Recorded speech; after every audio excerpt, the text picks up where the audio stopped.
Pourquoi je ne mets pas de boucles d'oreilles?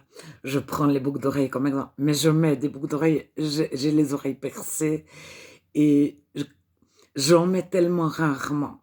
J'ai pensé à en mettre une fois ou l'autre pour une vidéo, mais si je mets une fois une boucle d'oreille, pendant 1 ou 2 heures, j'ai l'oreille rouge, mais rouge, rouge. Et ça se voit, mais tellement. Donc, je pense que, enfin, c'est mon idée. Le chrétien ne montre pas qu'il est écolo ou sexy ou riche ou pauvre, il montre qu'il est chrétien. La chrétienne montre qu'elle est chrétienne. Si je peux annoncer l'évangile, je vais manger au restaurant. J'ai mes voisins de table qui me parlent. Si je peux leur annoncer l'évangile sans qu'ils soient préoccupés par mon apparence, c'est le mieux. Si ils n'ont pas pensé que j'étais spéciale, différente d'eux, si pendant que je leur parle, ils sont pas attirés par mes boucles d'oreilles justement, mais ils peuvent penser: «Ah, elle met pas de bijoux. Oui, elle est certainement d'une secte comme ça». Alors, il m'arrive de mettre des bijoux et puis une autre personne va se dire: «Ah, elle met des bijoux», mais on fait pour la majorité. À un moment donné, il y a toujours quelqu'un qui va se dire: «Ah, elle est chrétienne, mais elle a mis des boucles d'oreilles, un collier, une jolie robe» et cetera. On peut pas. Et il y a toujours une personne qui va penser: «Ah, mais elle a pas de bijoux, non, non, non, non». Bon, on fait pour pouvoir annoncer l'évangile sans que les autres passent notre habillement soit une barrière et que les autres passent leur temps à se dire: «Tiens, elle est comme ci, comme ça» et cetera, ou il.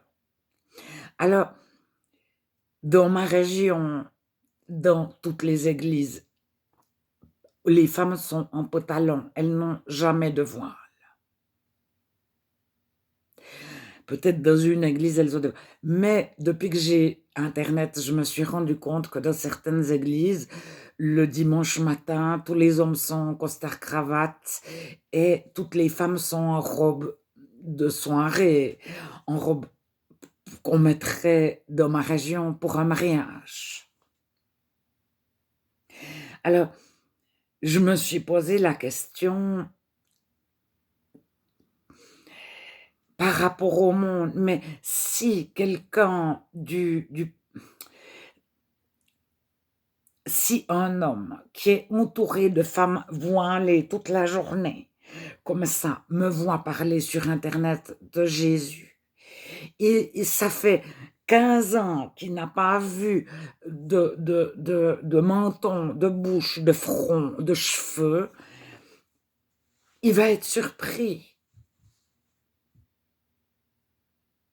Mais à l'inverse, si je me mets mais vraiment, l'autre moitié du monde va dire: «Mais qui c'est celle-là?»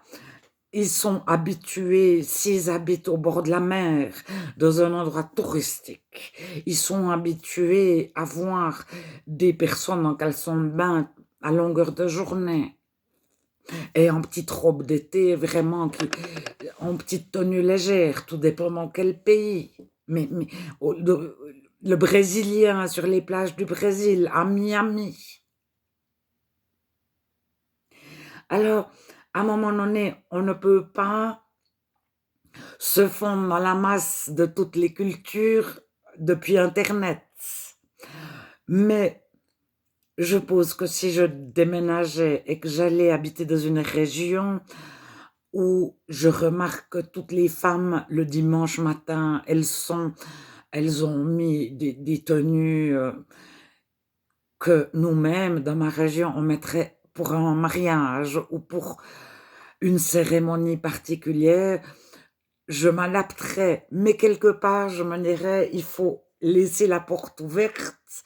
Il faut que les gens pensent qu'on n'est pas tous dans le même moule, donc je ferai peut-être différemment pour permettre à d'autres différents de s'identifier ou de se dire: «Ils sont pas tous, alignés, enfin, tous dans le même moule, la même apparence».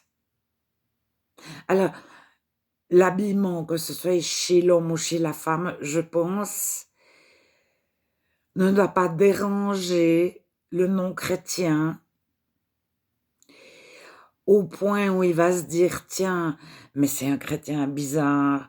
Alors, on ne doit pas avoir l'air, je ne sais pas moi, quand on arrive dans un endroit, tout dépend comment on est habillé, on donne l'impression d'être très riche, très à la mode, très pauvre, très écolo, très sexy, très bimbo, très star de cinéma, très, le contraire, on ne fait pas du tout attention, et cetera. Et moi, je le vois, surtout quand j'étais jeune, quand je parlais à des hommes, je vois tout de suite si en leur parlant de Jésus, en leur disant: «Je suis chrétienne»,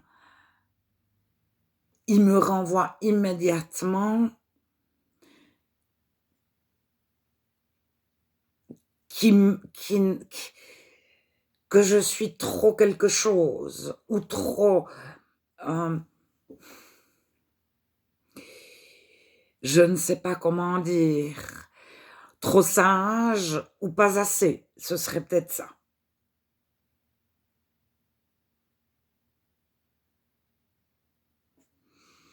Mais il y a énormément de critères et ça change d'une région à l'autre, d'une culture à l'autre. Et Paul écrit: «Je me suis fait tous à tous, juif avec les juifs, heu, sous la loi avec ceux qui sont sous la loi, sans loi, quoique n'étant pas sans loi, mais étant sous la loi de Christ». Donc la loi de Christ, c'est aimer et aimer, c'est souhaiter le bonheur de l'autre, qu'il découvre le bonheur en Dieu.